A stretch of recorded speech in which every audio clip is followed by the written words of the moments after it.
death in the making. The casings of rockets are forged here, painted, then filled with explosives.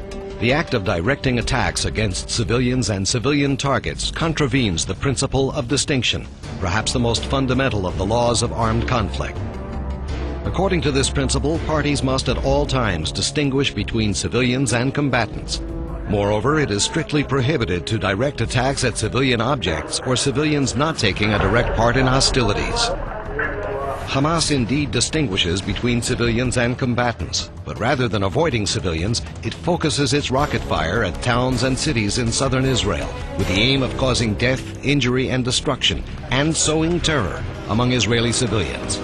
In contrast, when dealing with densely populated Palestinian civilian areas, the Israel Defense Forces make great efforts to spare innocent lives, often limiting its military objectives and putting its own troops at increased risk.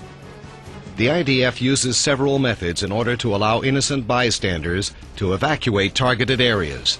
It provides advance notification by airdropping printed warnings. The IDF has established a unit which gives further notification through verbal telephone announcements made directly to local residents.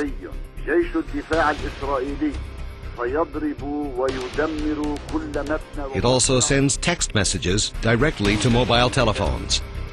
When civilians have either been forced or chosen to remain near targeted areas, the Israel Air Force uses precision strikes only against identified targets, as in this image, with minimal, if any, collateral damage to innocent bystanders.